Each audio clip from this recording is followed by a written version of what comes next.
Hi കൂട്ടുകാരെ, മലയാറ്റൂർ രാമകൃഷ്ണൻ്റെ യക്ഷി എന്ന നോവലിനെ പല ഭാഗങ്ങളായി തിരിച്ച് തുടർച്ചയായി വായിച്ചു പോകുന്നതിൻ്റെ 7ാമത്തെ ഭാഗമാണ് ഞാൻ ഇന്ന് വായിക്കാൻ പോകുന്നത്. ഇതിനു മുൻപുള്ള ഭാഗങ്ങൾ കേട്ടിട്ടില്ലാത്തവർ അത് കേട്ടതിന് ശേഷം ഇത് കേൾക്കാൻ ശ്രമിക്കുമല്ലോ. അതുപോലെ തന്നെ എൻ്റെ അവതരണം ഇഷ്ടമായിട്ടുണ്ടെങ്കിൽ തീർച്ചയായും ചാനൽ സബ്സ്ക്രൈബ് ചെയ്ത് നിങ്ങളുടെ സപ്പോർട്ട് രേഖപ്പെടുത്തണേ. അപ്പോൾ നമുക്ക് കഥയിലേക്ക് പോകാം. ചിരിക്കാൻ ഞാൻ മറന്നിരിക്കുന്നു. ഞാൻ ആകെ മാറിയിരിക്കുന്നു. ഞാൻ പിറുപിറുത്തു. അതാണ് ഞാനും പറഞ്ഞത്. എൻ്റെ മുഖം പോലെ ഹൃദയം പൊള്ളിക്കരിഞ്ഞിരിക്കുന്നു. ഓടോ, പ്രിൻസിപ്പലിൻ്റെ കത്ത് വായിച്ചപ്പോഴേക്കും താൻ തകർന്നു പോയോ? ഏത് കത്ത്? എന്നോട് മറച്ചു വയ്ക്കുന്നത് എന്തിനാണ് ശ്രീനി? തന്നെപ്പറ്റി പ്രതികൂല അഭിപ്രായം എഴുതിയ കഥ കോളേജ് മുഴുവനും അറിയാം. നേരോ? അതെ, രഹസ്യാഭിപ്രായങ്ങളാണല്ലോ നമ്മുടെ നാട്ടിൽ ആദ്യം പരസ്യമാകുന്നത്. പക്ഷേ താൻ വിഷമിക്കാനൊന്നുമില്ല. ഈ ടൈമിൽ കൂടുതൽ ഉത്സാഹിച്ചാൽ മതി. നല്ല റിപ്പോർട്ട് വാങ്ങാം. പാവം ചന്ദ്രശേഖരൻ. എൻ്റെ ദുഃഖങ്ങൾ ആ റിപ്പോർട്ടിനെ പറ്റിയുള്ളവയാണെന്ന് അവൻ കരുതുന്നു. എൻ്റെ ജീവിതം തകർന്ന ഒരു പളുങ്കുപാത്രമാണെന്ന് അവൻ അറിയുന്നില്ലല്ലോ. വേണ്ട, അറിയേണ്ട. എൻ്റെ അഭിമാനം സംരക്ഷിക്കപ്പെടണം. ആ റിപ്പോർട്ടാണ് എന്നെ തളർത്തി കളഞ്ഞതെന്ന് അവൻ വിശ്വസിച്ചു കൊള്ളട്ടെ. ഞങ്ങൾ പുറപ്പെട്ടു. പ്രധാന റോഡിലെത്തുന്നതുവരെ ചന്ദ്രശേഖരൻ തങ്കവും തമ്മിൽ ഉഗ്രൻ വാദപ്രതിവാദം നടന്നു. ഏത് സിനിമ കാണണം? സോഫിയ ലോറൻ അഭിനയിച്ചിട്ടുള്ള ഒരു ഇംഗ്ലീഷ് ചിത്രം ഓടുന്നുണ്ട്. അതാണ് അവന് കാണേണ്ടത്. തങ്കത്തിന് കാണേണ്ടത് ശിവാജി ഗണേശൻ്റെ പടമാണ്. ഗണേശൻ്റെ തട്ടുപൊളിപ്പൻ പ്രസംഗം കേൾക്കാൻ വയ്യെന്നായി അവൻ.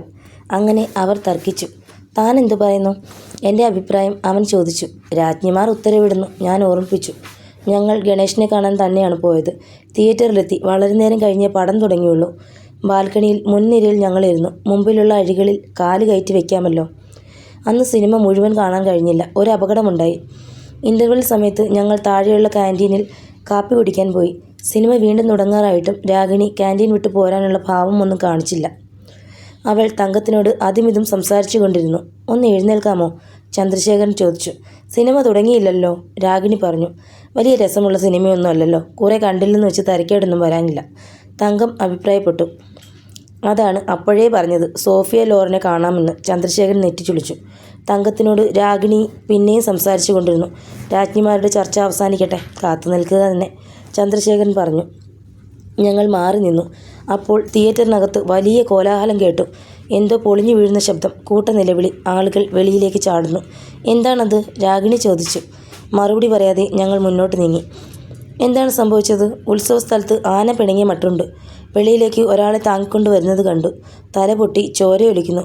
ബാൽക്കണിയുടെ ഒരു ഭാഗം ഇടിഞ്ഞു വീണതാണ് കാരണമെന്നറിഞ്ഞു. നടുഭാഗം, ഞങ്ങളിരുന്ന ഭാഗം. എങ്ങനെയാണത് പൊളിഞ്ഞത്? കോൺക്രീറ്റ് കൊണ്ട് തീർത്തതല്ലേ? അവിടെയും ഇവിടെയും ഞങ്ങൾ നടന്നു വിവരം തിരക്കാൻ. 20ലധികം പേർക്ക് പരിക്കേറ്റത്രേ. 3 പേരുടെ പരിക്ക് ഗുരുതരമാണ്. രാഗിണിയും തങ്കവും ക്യാൻറ്റീനിൽ തന്നെ ഇരുന്നത് എത്ര നന്നായി, ചന്ദ്രശേഖരൻ പറഞ്ഞു. നേരാണ്. സാധാരണഗതിയിൽ സ്ലൈഡുകൾ തീരുന്നതിന് മുമ്പ് ഞങ്ങൾ അകത്ത് കടന്നിരിക്കേണ്ടതാണ്. അങ്ങനെ കയറിയിരുന്നെങ്കിൽ ബാൽക്കണിയോടൊപ്പം ഞങ്ങളും താഴെ വീണേനെ. ഒരുപക്ഷെ കഴുത്തൊടിഞ്ഞേനെ. രാഗിണിക്ക് ഈ അപകടം മുൻകൂട്ടി കാണാൻ കഴിഞ്ഞോ? അല്ലെങ്കിൽ അവൾ ക്യാൻറ്റീനിൽ ഇരുന്ന് കളഞ്ഞതെന്ത്? നടക്കാൻ പോകുന്ന ഒരു സംഭവത്തെപ്പറ്റി അവൾക്ക് മുൻകൂട്ടി അറിയാൻ കഴിഞ്ഞതെങ്ങനെ? മനുഷ്യർക്കുള്ള ഒരു സിദ്ധി അല്ലല്ലോ അത്. ഞാൻ രാഗിണിയെ തുറച്ചു നോക്കി. അവളുടെ ചുണ്ടുകളുടെ കോണിൽ ഒരു നേർത്ത പുഞ്ചിരി ഉയരുന്നതായി തോന്നി. അവൾ എന്തിനെന്നെ രക്ഷിച്ചു? എന്നെ പിന്നീട് കൊല്ലാനോ? ചോര കുടിക്കാനോ? കശാപ്പുകാരൻ വെട്ടാൻ വളർത്തുന്ന മൃഗത്തോട് സ്നേഹം കാണിക്കുന്നത് പോലെ. പോസ്റ്റ് ഓഫീസിനടുത്ത് വെച്ച് ചന്ദ്രശേഖരനും തങ്കവും യാത്ര പറഞ്ഞു പിരിഞ്ഞു. ചന്ദ്രശേഖരൻ പ്രഖ്യാപിച്ചു, നമ്മുടെ രാജ്ഞിമാർ നമ്മെ രക്ഷിച്ചു. ഒന്നും സംസാരിക്കാതെയാണ് ഞാനും രാഗിണിയും നടന്നത്. അകന്നു നടന്നു. എത്ര പെട്ടെന്നാണ് പ്രകാശിക്കാൻ തുടങ്ങിയ എൻ്റെ ജീവിതത്തിൽ സംശയത്തിൻ്റെ കരിനിഴൽ വീണു കളഞ്ഞത്. അവളുടെ അരക്കെട്ടിൽ ചുറ്റിപ്പിടിച്ചുകൊണ്ട് നടക്കാനല്ലേ മുൻപ് ഞാൻ മോഹിച്ചിരുന്നത്. ആരാണവൾ? എന്നെ പിന്തുടരുന്ന ഇവൾ ഒരു സ്ത്രീയാണോ? അവൾ ജൂഡിയെ കൊന്നവളാണ്. എന്നോട് കള്ളം പറഞ്ഞവളാണ്. നൂറ്റാണ്ടുകളുടെ പഴക്കമുള്ള സ്വർണ്ണാഭരണങ്ങൾ കാത്തു സൂക്ഷിക്കുന്നവളാണ്. എന്തോ ഭയങ്കര രഹസ്യം അവളെ പൊതിഞ്ഞു നിൽക്കുന്നു. രാഗിണിയെപ്പോലെ സുന്ദരിയായ ഒരു പെണ്ണു ഒരിക്കലും ഒരിടത്തും ഉണ്ടാവുകയില്ല. എൻ്റെ കരിഞ്ഞ മുഖം അവൾ എന്തിനു സ്വീകരിച്ചു? എനിക്ക് അവളിൽ നിന്ന് അകന്നു നിൽക്കാതെ വയ്യ. അവളെ ഞാൻ എങ്ങനെയാണ് സ്വന്തമാക്കുക? ലുബ്ധന് കിട്ടിയ മുതലാണവൾ.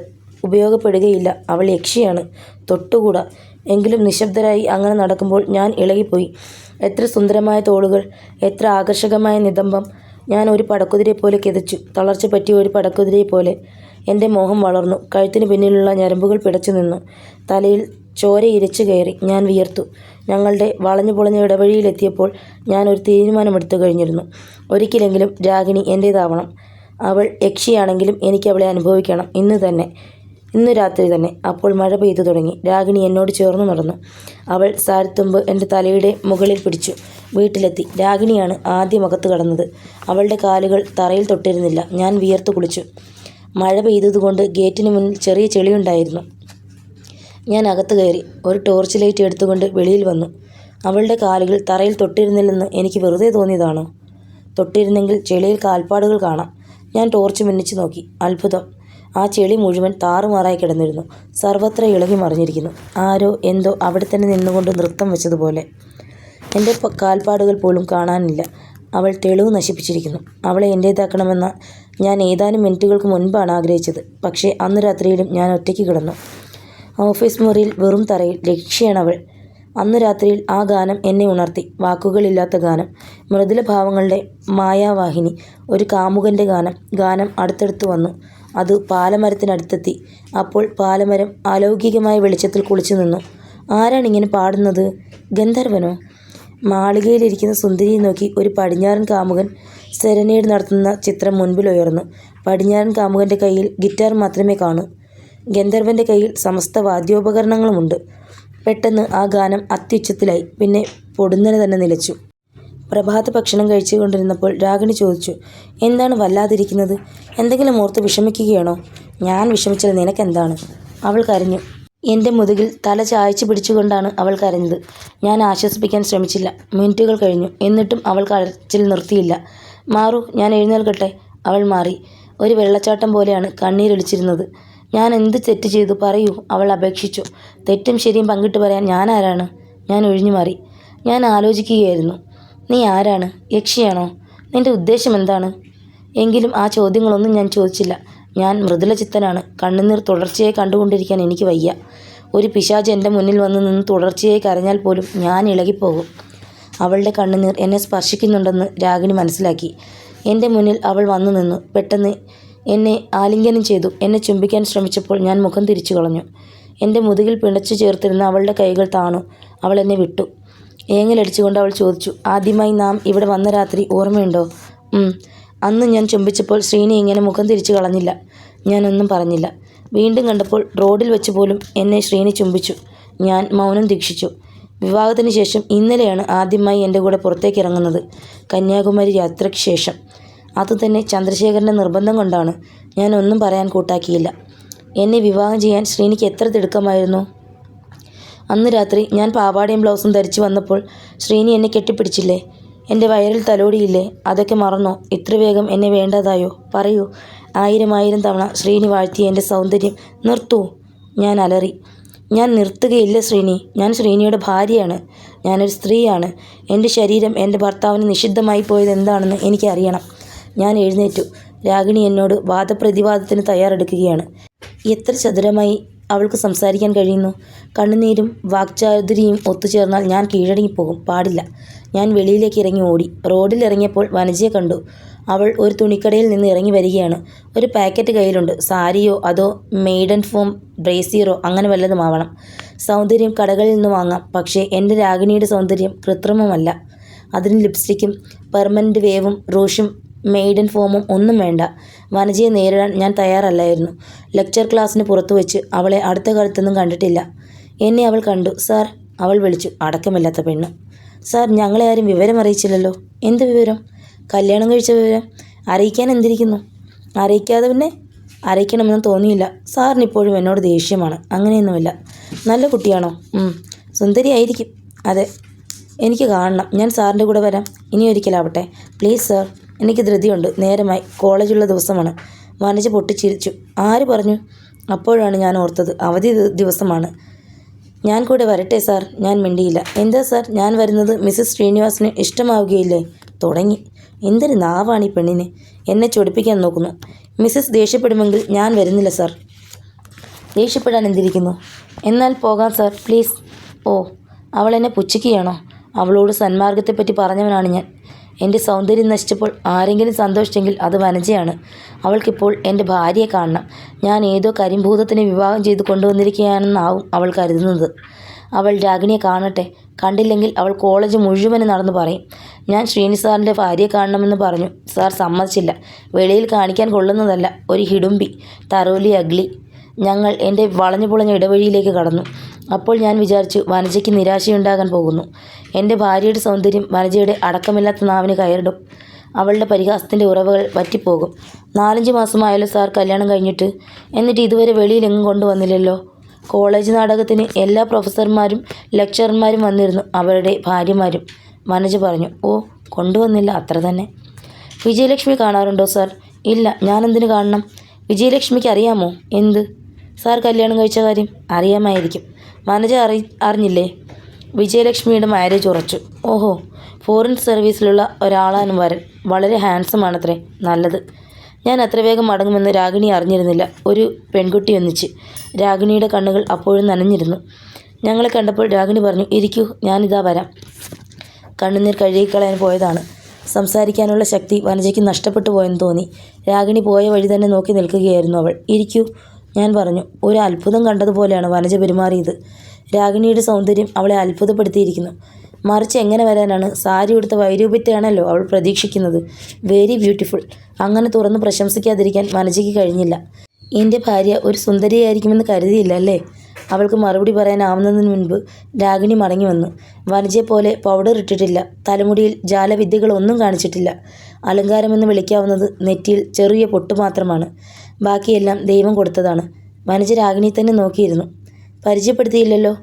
രാഗിണി പറഞ്ഞു. വനജ പറഞ്ഞു, ഞാൻ ശ്രീനി സാറിൻ്റെ ഒരു സ്റ്റുഡൻ്റാണ്. രാഗിണി വെറുതെ ഒന്ന് മന്ദഹസിച്ചു. സംസാരിക്കാൻ വിഷയം തേടുകയാണെന്ന് തോന്നി. അപ്പോൾ വനജ ചോദിച്ചു, ഏത് കോളേജിലാണ് പഠിച്ചിരുന്നത്? എവിടെയോ വെച്ച് കണ്ടതുപോലെ തോന്നുന്നു. ഞാൻ 1.5 കൊല്ലമേ പഠിച്ചുള്ളൂ, നിങ്ങളുടെ കോളേജിൽ തന്നെ. എങ്കിൽ ഞാൻ കണ്ടിരിക്കാം, വനജ പറഞ്ഞു. ഞാൻ അത്ഭുതപ്പെട്ടു. തൻ്റെ കോളേജിൽ രാഗിണി പഠിച്ചിരുന്നോ? ഇതുവരെ എന്നോട് പറഞ്ഞിട്ടില്ല. കളവ് പറയുകയാണോ? കോളേജിൻ്റെ നട കണ്ടിട്ടില്ലെന്ന് പറഞ്ഞാൽ മോശമാണെന്ന് കരുതുന്നുണ്ടോ? രാഗിണിയുടെ സൗന്ദര്യത്തിൻ്റെ വശ്യതയിൽ നിന്നും അപ്പോഴും വനജയ്ക്ക് മോചനം കിട്ടിയിരുന്നില്ല. വനജ സുന്ദരിയല്ല. പ്രായത്തിൻ്റെ കൊഴുപ്പും തടിമിടുക്കും മാത്രമാണ് അവളുടെ കൈമുതൽ.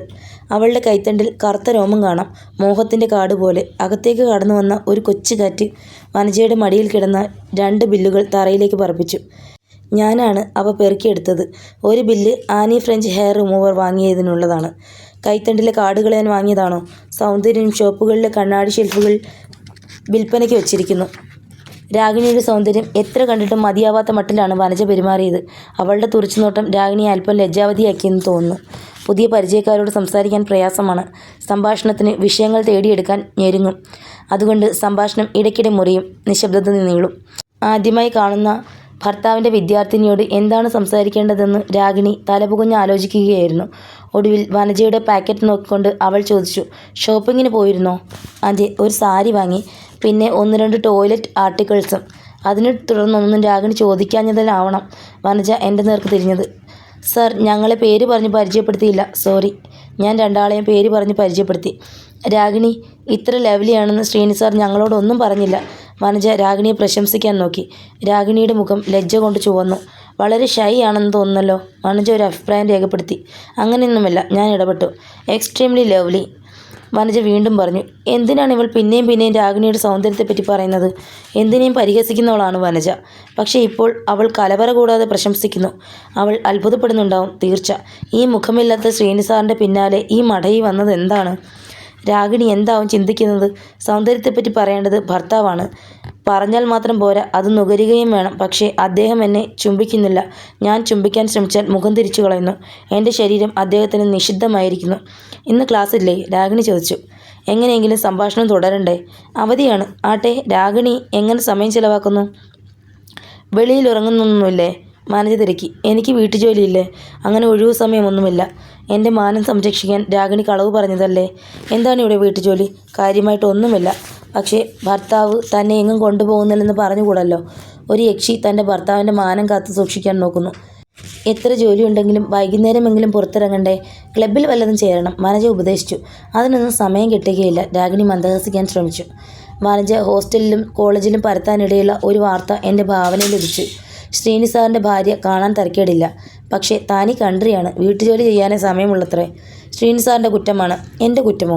അതെ, ഇങ്ങനെ വീടേ ചേരണമെന്ന് പറഞ്ഞിരിക്കാൻ സമ്മതിക്കരുത്, വനജ നിർദ്ദേശിച്ചു. താങ്ക്സ്. വനജയുടെ അഭിപ്രായം പരിഗണിച്ച് കളയാം. അടുത്ത ഗൗരവഭാവത്തിൽ ഞാൻ അറിയിച്ചു. വിജയലക്ഷ്മിയെ കണ്ട് വിവരം പറയാൻ എനിക്ക് ധൃതിയായി സാർ. ഞാനൊന്നും മിണ്ടിയില്ല. വനജയുടെ മനസ്സ് പ്രവർത്തിക്കുന്നത് ഇങ്ങനെയാവാം. പഴയ കാമുകിയുടെ കഥ ഞാൻ പറയാം. രാഗിണി കേൾക്കട്ടെ. വീട്ടിൽ കലഹമുണ്ടാകട്ടെ. ഏത് വിജയലക്ഷ്മി? രാഗിണി ചോദിച്ചു. അന്ന് ഞാൻ പറഞ്ഞില്ലേ, കന്യാകുമാരിയിൽ വെച്ച്. ആ കുട്ടി, ഞാൻ പറഞ്ഞു. വനജ ഞെട്ടിപ്പോയി. അവൾ പൊട്ടിക്കാൻ ഉദ്ദേശിച്ച പടക്കത്തിൻ്റെ കരിമരുന്ന് ആരംഭത്തിൽ തന്നെ നനഞ്ഞിരിക്കുന്നു. വിജയലക്ഷ്മിയെ രാഗിണിക്ക് അറിയാമോ? കണ്ടിട്ടില്ല, പറഞ്ഞു കേട്ടിട്ടുണ്ട്. കഥ മുഴുവനും അറിയാമോ? വനജ ചോദിച്ചു. എല്ലാം അറിയാം വനജയെ. വഴക്കുണ്ടാക്കാനൊന്നും നോക്കണ്ട, ഞാൻ പറഞ്ഞു. വനജ നാണിച്ചുപോയി. അല്പസമയം കൂടി സംസാരിച്ചു കൊണ്ടിരുന്ന ശേഷം വനജ എഴുന്നേറ്റു. എല്ലാ വിധത്തിലും നിരാശാജനകമായ ഒരു സന്ദർശനം. ശ്രീനി സാറിൻ്റെ ഭാര്യ സുന്ദരിയാണ്. പഴയ കാമുകിയോട് ഭാര്യയ്ക്ക് വിരോധമില്ല താനും. വനജ പോയതിനു ശേഷം ഞാൻ ഒരു മാസിക എടുത്തുകൊണ്ട് സെറ്റിയിൽ ഇരിപ്പുറപ്പിച്ചു. രാഗിണി അടുക്കളയിലേക്ക് പോയി. എന്നോട് സംസാരിക്കാൻ അവൾ മടിക്കുന്നു.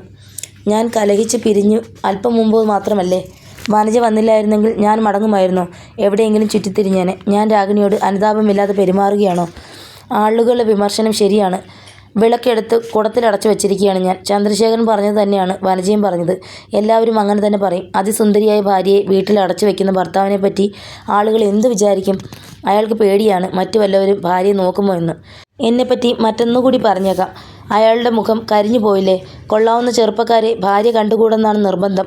എല്ലാവരും എൻ്റെ ഭാര്യയുടെ സൗന്ദര്യത്തെപ്പറ്റി സംസാരിക്കുന്നു. ഞാൻ ഭാഗ്യവാനാണെന്ന് അവരെല്ലാം കരുതുന്നു. ഇത് കൊതിയന്മാരുടെ ഒരു ലോകമാണ്.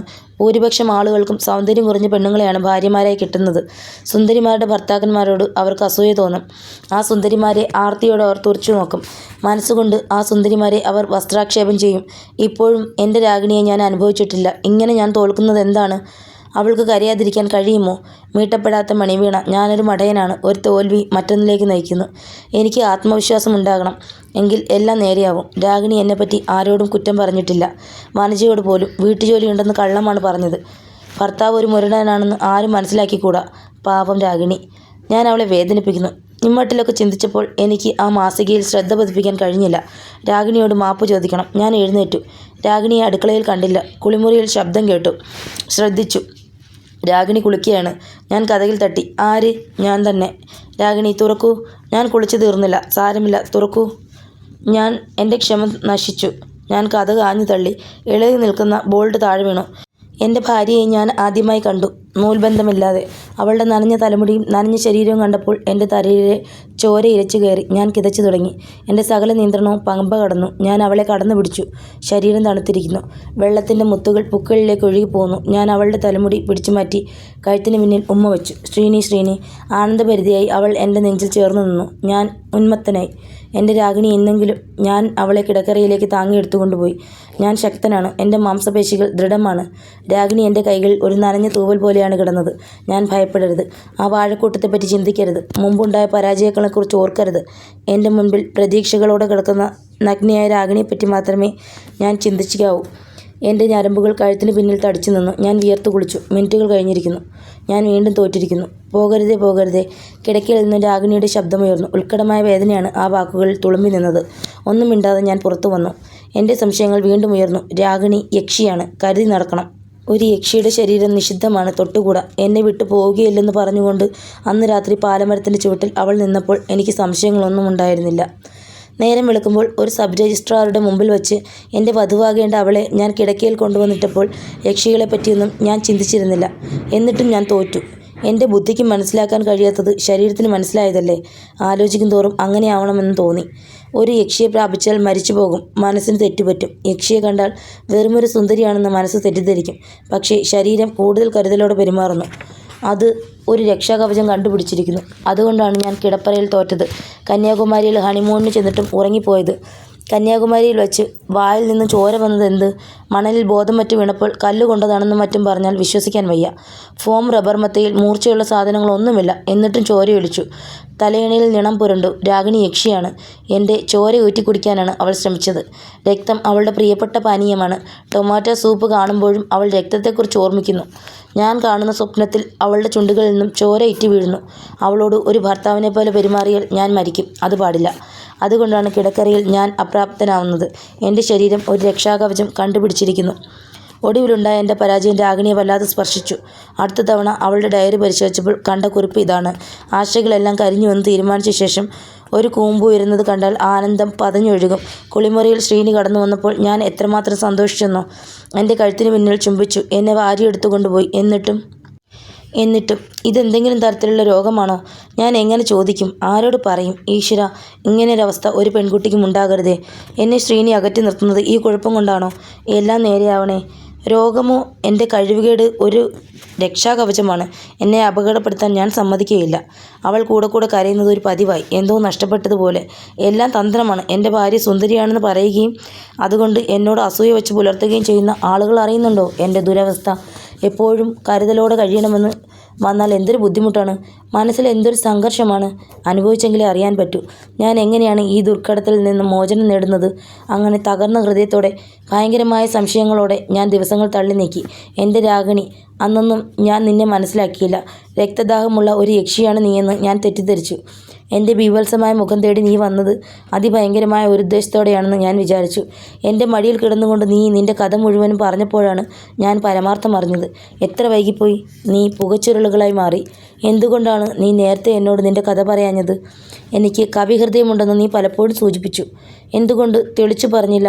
ഞാൻ മുൻപൊരു ജന്മത്തിൽ ഒരു കവിയായിരുന്നെന്ന്, നൂറ്റാണ്ടുകൾക്ക് മുമ്പ് നാം കണ്ടുമുട്ടിയെന്ന്. അങ്ങനെ നീ പറഞ്ഞിരുന്നെങ്കിൽ എല്ലാം ശുഭമായി കലാശിച്ചിരിക്കുമോ? എനിക്കറിഞ്ഞുകൂടാ. നിന്റെ ശാപം അപ്പോഴും നിന്നെ പിടികൂടിയിരിക്കാം. എങ്കിലും നാം ഒന്നിച്ചു കഴിഞ്ഞ കാലം അല്പമെങ്കിലും ആഹ്ലാദകരമായിരിക്കുകയില്ലേ?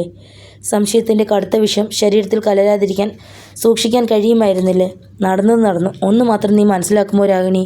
ഞാൻ പശ്ചാത്തപിക്കുന്നു. ഒരിക്കലെങ്കിലും നിന്നെ ഒന്ന് കാണാൻ കഴിഞ്ഞിരുന്നെങ്കിൽ ഞാൻ നിന്റെ പാദങ്ങളിൽ വീണ് മാപ്പ് ചോദിച്ചേനെ. പക്ഷേ അത് സാധ്യമല്ല. നീ രൂപം മാറിയിരിക്കുന്നു. അന്തരീക്ഷത്തിൽ വലയം പ്രാപിച്ചിരിക്കുന്നു. നീ മരിച്ചെന്ന് പോലീസുകാർ വിശ്വസിക്കുന്നുണ്ടോ? നീ മരിച്ചിട്ടില്ല. മരിച്ചെങ്കിൽ എൻ്റെ സ്വപ്നങ്ങളിൽ നീ കടന്നു വന്നേനെ. മരിച്ചവർ നടന്നെത്തുന്ന നൂൽപാലങ്ങളാണ് സ്വപ്നങ്ങൾ. സംശയത്തിൻ്റെ വിഷം എൻ്റെ ശിരാചക്രത്തിൽ കുതിച്ചു കയറിയ ആ നാളുകളിൽ എനിക്ക് ആരുടെയെങ്കിലും ഉപദേശം തേടണമെന്ന് തോന്നി. ഞാൻ ചന്ദ്രശേഖരനെ കാണാൻ ചെന്നു. എന്നെ ഉപദേശിക്കാൻ ഈ ലോകത്തിൽ മറ്റാരുമില്ല. എനിക്ക് നിൻ്റെ സഹായം വേണം, ഞാൻ പറഞ്ഞു. എൻ്റെ ദൈന്യഭാവം അവനെ ആശങ്കാഭരിതനാക്കി. എന്താണ് ശ്രീനി? പറയൂ. പറയാം, ദീർഘമായി തന്നെ പറയാം. നീ എന്നെ കൈവിടരുത്. ഒരു കൊച്ചുകുട്ടിയെ പോലെയാണ് ഞാൻ സംസാരിച്ചത്. എൻ്റെ കയ്യിൽ അവനെ അമർത്തിപ്പിടിച്ചു, എന്തോ ഉറപ്പ് തരുന്നത് പോലെ. ഞാൻ നിന്നെ കൈവിടുമോ? ഒരിക്കലുമില്ല. പറയൂ, എന്താണെങ്കിലും പറയൂ. അന്ന് നാം പാർക്കിൽ വെച്ച് സംസാരിച്ച് തോർക്കുന്നോ? സ്വപ്നങ്ങളെപ്പറ്റി? ഉവ്വ്. അന്ന് ഞാൻ നിന്നോട് കഥ തുറന്ന് സംസാരിച്ചില്ലേ? ഞാൻ നിന്നോട് കളവ് പറഞ്ഞു. പിന്നീട് എൻ്റെ കഥ അണപൊട്ടി ഒഴുകി. എൻ്റെ മാംസദാഹത്തെപ്പറ്റി പറഞ്ഞു. ലബോറട്ടറിയിലെ അപകടത്തിന് ശേഷം ക്ലാസ് മുറിയിൽ വെച്ച് വനജയോട് തോന്നിയ വികാരത്തെപ്പറ്റിയും വാഴക്കൂട്ടത്തിൻ്റെ പിന്നിലുള്ള മരയഴിയിട്ട വീട്ടിലേക്ക് പോയതിനെപ്പറ്റിയും ഞാൻ തുറന്നു സംസാരിച്ചു. ടൗൺ ഹാളിനടുത്ത് വെച്ചുള്ള വളവിൽ വെച്ച് രാഗിണിയെ ആദ്യമായി കണ്ട രാത്രി, എൻ്റെ കിടപ്പറ പരാജയങ്ങൾ, കന്യാകുമാരിയിലെ അനുഭവം, എൻ്റെ കോണിപ്പടി സ്വപ്നങ്ങൾ, പാലമരത്തിൽ നിന്ന് ഉയർന്ന ഗാനധാര, അവയെക്കുറിച്ചെല്ലാം ഞാൻ വിവരിച്ചു കെട്ടഴിച്ചുകൊണ്ട്. ഒട്ടേറെ വ്രണങ്ങൾ ഞാൻ പ്രദർശിപ്പിക്കുകയായിരുന്നു. ഒടുവിൽ ഞാൻ ഇങ്ങനെ നിർത്തി. അന്ന് നീ ചോദിച്ചു, ആരാണവൾ? നാടേത്? വീടേത്? അന്ന് നീ മുന്നറിയിപ്പ് തന്നു. എന്നിട്ടും രാഗിണിയെ ഞാൻ വിവാഹം ചെയ്തു. ഇത്തരമൊരു കുമ്പസാരവുമായി ഞാൻ വന്നിരിക്കുകയാണെന്ന് അവൻ അറിയുന്നില്ലല്ലോ. അതുകൊണ്ടാണ് അവൻ വായും പൊളിച്ചിരിക്കുന്നത്. അവൻ്റെ കണ്ണുകൾ അവിശ്വാസത്തിൻ്റെ നിഴലാട്ടം ഞാൻ കണ്ടു. ആരാണവൾ? പറയൂ. ഞാൻ നിർബന്ധിച്ചു. അവനൊന്നും പറയുന്നില്ല. അവൾ പറഞ്ഞതുപോലെ ആ പാല പൊത്തു. അമ്മൂമ്മയെപ്പറ്റിയും അവരുടെ വീടിനെപ്പറ്റിയും അവൾ കള്ളം പറഞ്ഞു. അവളെ കണ്ടാൽ നായ്ക്കൾക്ക് ഭയമാണ്. എന്തുകൊണ്ടാണ് ജൂഡി മരിച്ചത്? എൻ്റെ വായിൽ നിന്നും ചോരയൊലിച്ചതെന്ത്? ബാൽക്കണി തകരുമെന്ന് അവൾ മുൻകൂട്ടി അറിഞ്ഞതെങ്ങനെ? അവളുടെ കാലുകൾ തറയിൽ തൊട്ടില്ല. നൂറ്റാണ്ടുകളുടെ പഴക്കമുള്ള ആഭരണങ്ങൾ അവൾ സൂക്ഷിച്ചു വച്ചിരിക്കുന്നു. എൻ്റെ ഭയങ്കരമായ കഥ ചന്ദ്രശേഖരൻ്റെ നെഞ്ചിൽ തറച്ചുകൊണ്ടു. അവൻ വേദന അനുഭവിക്കുകയായിരുന്നു. ആരാണവൾ? ആരാണവൾ? ഉറക്കെ ചോദിച്ചുകൊണ്ട് ഞാൻ എഴുന്നേറ്റു. എൻ്റെ തലച്ചോറിൻ്റെ അസ്ഥിവാരത്തിൽ ഒരു ഭൂകമ്പം ഉണ്ടാകുന്നത് പോലെ തോന്നി. ഞാൻ രണ്ട് കൈയും നെറ്റിയിൽ അമർത്തിപ്പിടിച്ചു. ചന്ദ്രശേഖരൻ എന്നെ താങ്ങി. മുറിയുടെ മൂലയിലിട്ടിരിക്കുന്ന സോഫയിൽ എന്നെ മെല്ലെ കിടത്തി. ശ്രീനി, നീ ഓരോന്ന് ഓർമ്മിച്ച് ക്ഷോഭിക്കാതിരിക്കൂ. നീ എന്നെ വിശ്വസിക്കുന്നില്ലേ? നിനക്കെന്തോ അസുഖമുണ്ട്. അന്ന് ഞാൻ പറഞ്ഞില്ലേ, ആ കോണിപ്പടി സ്വപ്നം നിൻ്റെ പരാജയത്തിൻ്റെ പ്രതീകമാവാമെന്ന്. നീ ഒരു ഡോക്ടറെ കാണണം. ഞാൻ പൊട്ടിച്ചിരിച്ചു. നീ എന്നെ വിശ്വസിക്കുന്നില്ല. ആരും എന്നെ വിശ്വസിക്കുകയില്ല. എനിക്കറിയാം. ഞാൻ ഭ്രാന്ത് പറയുകയാണെന്ന് ആളുകൾ കരുതും. ഞാൻ ഒരു ഭ്രാന്ത് കൂടി പറയട്ടെ. കല്യാണി അമ്മയുടെ ഗർഭം അലസിപ്പോകും. എന്താണ് നീ പറയുന്നത്? രാഗിണി യക്ഷിയാണ്. അവൾക്ക് ഭ്രൂണങ്ങളെ തിന്നാൻ വളരെ ഇഷ്ടമാണ്. ചന്ദ്രശേഖരൻ ഞെട്ടി. ശ്രീനി, അല്പം റെസ്റ്റ് എടുക്കൂ. എന്നോടൊരു കൊച്ചുകുട്ടിയോടെന്ന പോലെ പെരുമാറാതിരിക്കാമോ? എനിക്കൊരു റെസ്റ്റും വേണ്ട. നിൻ്റെ സഹായമാണ് വേണ്ടത്. ഞാനെന്ത് ചെയ്യണം? എനിക്ക് രാഗിണിയെ ഉപേക്ഷിക്കണം. വിവാഹമോചനം നടത്തണം. എന്ത്? ഞാൻ അവളെ ഉപേക്ഷിക്കും. മനുഷ്യനും യക്ഷിയും തമ്മിൽ വിവാഹബന്ധം പാടില്ല. ഒരുപക്ഷെ വിവാഹമോചനത്തിന് ശേഷം അവൾ പിന്നെയും വന്നാലോ? അങ്ങനെ എന്നെ പിടികൂടാൻ അവൾ വരുമോ? വന്നാൽ ഞാൻ അവളെ തകർക്കും. നിനക്കറിയാമോ, ഉറുമ്പുകളെ പിടിച്ച് ഹോമിച്ചാൽ മതി, യക്ഷികൾ നശിക്കും. ശ്രീനി, നിനക്ക് ഭ്രാന്തുണ്ടോ? നീ എന്താണ് ഇങ്ങനെ പുലമ്പുന്നത്? എനിക്കൊരു ഭ്രാന്തുമില്ല. അവൾ യക്ഷിയാണ്. എനിക്ക് അവളെ ഉപേക്ഷിക്കണം. ഞാൻ അവളെ ഭയപ്പെടുന്നു. ഞാൻ എങ്ങോട്ടെങ്കിലും ഓടിപ്പോയാലോ? രക്ഷയില്ല. അവൾ പിറകെ വരും. ഉപേക്ഷിക്കണം. വിവാഹമോചനത്തിന് കേസ് കൊടുക്കണം. ചന്ദ്രശേഖരൻ്റെ കണ്ണുകൾ നനഞ്ഞു. എന്തിനാണ് അവൻ ദുഃഖിക്കുന്നത്? എനിക്കൊരു സ്നേഹിതനേ ഉള്ളൂ. അവനെ ഞാൻ ദുഃഖിപ്പിക്കുന്നു. കടുത്ത പാപമാണ് ഞാൻ ചെയ്യുന്നത്. ഞാൻ സോഫയിൽ കമിഴ്ന്നു കിടന്നു. ഒരു കൊച്ചുകുട്ടിയെ പോലെ തേങ്ങിക്കരഞ്ഞു. അടുത്തിരുന്നു കൊണ്ട് അവൻ കരുണയോടെ എൻ്റെ മുതുകിൽ തട്ടി. തങ്കം അവിടെ വന്നെന്നും തോന്നുന്നു. തങ്കം, ഞങ്ങളൊരു കാര്യം സംസാരിച്ചു കൊണ്ടിരിക്കുകയാണ്. നീ കുറച്ച് കാപ്പി ഉണ്ടാക്കൂ. ചന്ദ്രൻ്റെ ശബ്ദം കേട്ടു. തങ്കത്തിന് പറഞ്ഞയക്കാൻ ശ്രമിക്കുകയാണവൻ. എൻ്റെ മുതുകിൽ അവൻ അങ്ങനെ തട്ടിക്കൊണ്ടിരുന്നപ്പോൾ ഞാൻ ഉറങ്ങിപ്പോയി. കണ്ണു തുറന്നപ്പോൾ സായാഹ്നമായിരുന്നു. അപ്പോഴും ചന്ദ്രശേഖരൻ എൻ്റെ അരികിലുണ്ട്. എൻ്റെ മനസ്സിൻ്റെ ഭാരം അല്പം കുറഞ്ഞിട്ടുണ്ടെന്ന് തോന്നി. സുഖം തോന്നുന്നുണ്ടോ? അവൻ ചോദിച്ചു. ശ്രീനിയോട് ഞാൻ ചിലത് പറയട്ടെ, തുറന്നു തന്നെ. എന്താണ്? ഇന്ന് എന്നോട് സംസാരിച്ച മട്ടിൽ ആരോടും സംസാരിക്കരുത്. എൻ്റെ പ്രതികരണം അറിയാൻ അവനൊന്ന് നിർത്തി. പിന്നെ പറഞ്ഞത് ഇതാണ്. ഇന്നോളം ഉണ്ടായിട്ടില്ല. ശ്രമിച്ചിട്ടില്ലേ? ഞാൻ പറഞ്ഞില്ലേ, ഞാൻ അശക്തനാവുന്നു. ആ വാഴക്കൂട്ടത്തിനടുത്തുള്ള വീട്ടിൽ പോകുന്നതിന് മുമ്പ് ഒന്നും ഉണ്ടായിട്ടില്ല. ഞാൻ ഇന്നും ബ്രഹ്മചര്യം കാത്തു സൂക്ഷിക്കുന്നു. ശ്രീനി ഒരു നല്ല ഡോക്ടറെ കാണണം. എന്തിന്? എനിക്കൊരു രോഗവുമില്ല. അങ്ങനെ പറയരുത് ശ്രീനി. എന്തോ തകരാറുണ്ട്. അത് താൽക്കാലികമാകാം. ആ വാഴക്കൂട്ടത്തിൻ്റെ ഓർമ്മയാകാം ഇതിൻ്റെയൊക്കെ അടിയിലുള്ളത്. സൈക്കിക് ട്രോമ എന്നൊക്കെ കേട്ടിട്ടില്ലേ? ഇത് ഡോക്ടർ നോക്കേണ്ട രോഗമല്ല. ഇതിന് നല്ല മന്ത്രവാദികളാണ് വേണ്ടത്. കിടക്കറയിൽ എനിക്ക് കഴിവുകേട് രാഗിണിയോട് മാത്രമാണ്. അത് എൻ്റെ രക്ഷാകവചമാണ്. അല്ലെങ്കിൽ ഞാൻ മരിച്ചു പോകും. B sensible Sreeni. നീ ഒരു സയൻറ്റിസ്റ്റാണ്. ഇതൊക്കെ നിൻ്റെ തോന്നലാണ്. നിൻ്റെ സംശയങ്ങൾ ബാലിശങ്ങളാണ്. അല്ല. ഞാൻ ശഠിച്ചു. നീ ഒന്ന് തിരിഞ്ഞു നോക്കൂ. നിൻ്റെ മുഖം പൊള്ളിയതിന് ശേഷം നീ എല്ലാവരിൽ നിന്നും അകന്നു. നിൻ്റേത് മാത്രമായ ഒരു ലോകത്തേക്ക് നീ പോയിക്കളഞ്ഞു. അതിനിടയ്ക്കാണ് നീ യക്ഷികളെ പറ്റി ഗവേഷണം തുടങ്ങിയത്. അതെ. അതുകൊണ്ട് ആ സ്റ്റാഫ് യോഗം നീ ഓർക്കുന്നില്ലേ? അന്ന് നീ പറഞ്ഞു മുൻവിധികൾ കൂടാതെ മന്ത്രവാദത്തെപ്പറ്റിയും മറ്റും പഠിക്കാൻ പോവുകയാണെന്ന്. അതെ. അതൊന്നും മാത്രമാണ് നീ ചെയ്യാത്തത്. നീ അന്വേഷണമല്ല നടത്തിയത്. കണ്ണടച്ചു പിടിച്ചുകൊണ്ട് നീ ഓലക്കെട്ടുകളെ വിശ്വസിച്ചു. അല്ല. എനിക്ക് വേണ്ടത്ര തെളിവുകളുണ്ട്. ഞാൻ പറഞ്ഞല്ലോ. നീ പറഞ്ഞതൊക്കെ ഞാൻ കേട്ടു. ആ സംഭവങ്ങൾക്ക് വ്യാഖ്യാനം നൽകാമോ? ഓഹോ, എല്ലാം നിൻ്റെ തോന്നലാണ്. അവളുടെ അമ്മുമ്മ ആരാണ്? അത് കണ്ടുപിടിക്കാവുന്ന കാര്യമാണ്. അവളോട് ഇന്നോളം നീ ചോദിക്കാത്തതെന്ത്? കന്യാകുമാരിയിൽ വെച്ച് നടന്നത്? നീ ബോധം കെട്ടി വീണപ്പോൾ ചുണ്ട് മുറിഞ്ഞതാവാം. തലയിണയിൽ ചോര പുരണ്ടത് അതേ മുറിവിൽ നിന്നും വന്നതാവാം. ഓ, ഞാൻ അല്പം നീരസത്തോടെ മുരണ്ടു. മറ്റെല്ലാം നിനക്ക് തോന്നിയതാണ്. എല്ലാത്തിനും നിന്റെ തെളിവ് മാത്രമാണുള്ളത് എന്ന് പറഞ്ഞാൽ നീ എന്നെ അവിശ്വസിക്കുന്നു എന്ന് പറഞ്ഞില്ലല്ലോ. നിനക്ക് ചില തോന്നലുകളുണ്ടായി. അവയൊക്കെ നേരാണെന്ന് നീ ധരിച്ചു. അത്ര തന്നെ. ജൂഡി മരിച്ചില്ലേ? അത് തോന്നലാണോ? മരണകാരണം നിന്റെ സങ്കല്പമാണ്. രാഗിണി പോലും പറയുന്നു അവളെ കണ്ട് ഭയന്നിട്ടാണെന്ന്. അതും എൻ്റെ വാദത്തിന് ശക്തി കൂട്ടുന്നതേ ഉള്ളൂ. രാഗിണി ഒന്നും മറച്ചു വെച്ചില്ലെന്നർത്ഥം. അവളുടെ തോന്നലും തെറ്റാവാം. എന്തെങ്കിലും രോഗമില്ലാതെ ജൂഡി മരിക്കുകയില്ല. പാലമരത്തിലെ ഗാനം നീ മാത്രമല്ലേ അത് കേട്ടത്? ആട്ടെ, പാല പൂത്തത് മുട്ടുകൾ മുമ്പ് തന്നെ ഉണ്ടായിരുന്നു. അവളുടെ കാലുകൾ തറയിൽ തൊട്ടില്ല. നിന്റെ തോന്നലാണ് ശ്രീനി. ആ പഴയ ആഭരണങ്ങളോ? അമ്മൂമ്മ കൊടുത്തത് തന്നെയാവാം. അപ്പോൾ നീ രാഗിണിയുടെ പക്ഷത്താണ്. ചന്ദ്രശേഖരൻ കുറേ നേരം എന്നെ നോക്കിക്കൊണ്ടിരുന്നു, ഒരത്ഭുത വസ്തുവിനെ കാണുന്നത് പോലെ. പിന്നീട് പതിഞ്ഞ സ്വരത്തിൽ നിർത്തി അവൻ സംസാരിച്ചപ്പോൾ ഞാൻ നിഷേധഭാവത്തിൽ തലകുലുക്കി. രാഗിണിയെ കിട്ടിയത് നിന്റെ ഭാഗ്യമാണ്. നിന്റെ മുഖം വിരൂപയായ ഒരു പെൺകുട്ടിക്ക് പോലും ഇഷ്ടമാവുകയില്ല. എന്നിട്ടും രാഗിണി നിൻ്റേതായി. അത് നിന്റെ ഭാഗ്യമാണ്. അവളുടെ മനസ്സിലെ കീഴടക്കാനേ നിനക്ക് കഴിഞ്ഞുള്ളൂ. അവളുടെ ശരീരം ഇന്നും നിനക്ക് കിട്ടിയിട്ടില്ല. നിനക്ക് ചികിത്സ ആവശ്യമാണ്. നീ ഒരു ഡോക്ടറെ കാണണം. വേണ്ടി വന്നാൽ ഒരു സൈക്യാട്രിസ്റ്റിനെ കാണണം, ഒരു വിദഗ്ധനെ. ഒന്നും പറയാതെ ഞാൻ തലകുനിച്ചു പിടിച്ചപ്പോൾ അവൻ തുടർന്നു. ഒളിച്ചു കളിക്കേണ്ട കാര്യമൊന്നുമില്ല. എല്ലാം നേരെയാവും. കഴിവുകേടിന് മറപിടിക്കാൻ നീ ഇന്ന് സങ്കല്പങ്ങളെ തേടുന്നു. മാംസവും മജ്ജയുമുള്ള ഒരു പെൺകുട്ടിയെ യക്ഷിയായി മുദ്രകുത്താൻ പോലും നീ തയ്യാറാവുന്നു. എനിക്ക് കലശലായ ദേഷ്യം വന്നു. ഞാൻ സഹായം തേടാൻ ചെന്നതാണ്, ഒരു തീസിസ് കേൾക്കാനല്ല. എൻ്റെ ചന്ദ്രശേഖരന് പോലും എന്നെ വിശ്വസിക്കാൻ കഴിയുന്നില്ല. അവന് പോലും സഹതാപം നൽകാനില്ല. മറ്റുള്ളവർ ഹൃദയം വച്ച് സൂക്ഷിക്കുന്ന സ്ഥാനത്ത് ഇവൻ എന്താണ് സൂക്ഷിക്കുന്നത്? കരിങ്കല്ലോ. ഞാൻ പിന്നെ അവിടെ നിന്നില്ല. ഇറങ്ങി വേഗം നടന്നു. ശ്രീനി അവൻ വിളിച്ചു. ഞാൻ തിരിഞ്ഞു നോക്കിയില്ല. വീട്ടിലേക്ക് പോകാൻ എനിക്ക് തോന്നിയില്ല. ഞാൻ അലഞ്ഞു നടന്നു. ചന്ദ്രശേഖരൻ്റെ വിശകലനം സ്വീകരിക്കാൻ എനിക്ക് കഴിഞ്ഞില്ല. അവൻ യുക്തിവാദിയാണ്. ലോകം മുഴുവൻ യുക്തിവാദികളാണ്. അവർ ഒന്നിച്ചു നിന്ന് പോകും. ശ്രീനിവാസന് ഭ്രാന്താണ്. എനിക്ക് ചികിത്സ വേണമത്രേ. ആരോഗ്യവാനാണ് ഞാൻ. കരുത്തനാണ്. എൻ്റെ കൈത്തണ്ടുകൾക്ക് ഇരുമ്പിൻ്റെ ദാർഢ്യമുണ്ട്. ഞാൻ ഒന്നാംകിട ടെന്നീസ് കളിക്കാരനായിരുന്നു. എനിക്ക് ചികിത്സയൊന്നും വേണ്ട. എൻ്റെ കഴിവുകേട് ശാശ്വതമല്ല. അതൊരു രക്ഷാകവചമാണ്. എങ്കിലും അവളെ കാണുമ്പോൾ ഞാൻ ഇളകിപ്പോകുന്നു. അവളുടെ ശരീര സൗന്ദര്യം എനിക്ക് കിതപ്പുണ്ടാക്കുന്നു. എൻ്റെ സംശയങ്ങൾ തെറ്റാണെന്ന് വരുന്നോ? ആ ഡയറി കുറിപ്പുകൾ ഒരു യക്ഷിയുടെ വികാരങ്ങളാണോ പ്രതിഫലിപ്പിക്കുന്നത്? മനസ്സിൻ്റെ ഭിത്തിയിൽ ചിന്തകളുടെ പായൽ പടരാൻ തുടങ്ങി. ഞാൻ തളർന്നുകൂടാ. മുൻകരുതൽ വേണം. ഇത്രയൊക്കെ ആയിട്ടും അവൾ ഒരു പക്ഷേ യക്ഷിയായിരിക്കില്ലെന്ന് എനിക്ക് തോന്നുന്നത് തന്നെ അവൾക്കെതിരായുള്ള ഒന്നാന്തരം തെളിവാണ്. അവളുടെ മായാജാലമാണ് എനിക്കിത്തരം ചാഞ്ചാട്ടം ഉണ്ടാക്കുന്നത്. ഒട്ടും സംശയിക്കാനില്ല. അവൾ യക്ഷിയാണ്. വീട്ടിലെത്തിയപ്പോൾ സന്ധ്യ കഴിഞ്ഞു. ഞാൻ വല്ലാതെ ക്ഷീണിച്ചിരിക്കുന്നു.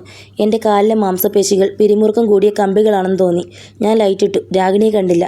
അവൾ അനന്തൻ്റെ വീട്ടിലായിരിക്കും. രക്തയക്ഷി ഭ്രൂണം തിന്നാൻ പോയിരിക്കുന്നു. പ്രിയപ്പെട്ടവരെ, ഈ കഥയും കഥാപാത്രങ്ങളെയും എൻ്റെ അവതരണ രീതിയും നിങ്ങൾക്ക് ഇഷ്ടമായെങ്കിൽ തീർച്ചയായും ഒരു ലൈക്ക് തരാനും അതുപോലെ തന്നെ നിങ്ങളുടെ വിലപ്പെട്ട നിർദ്ദേശങ്ങളും അഭിപ്രായങ്ങളും കമൻറ്റിൽ രേഖപ്പെടുത്താനും മറക്കരുതേ. ഇനി ഈ നോവലിൻ്റെ അടുത്ത ഭാഗവുമായി വരുമ്പോഴേക്കും എല്ലാവർക്കും വിടാം.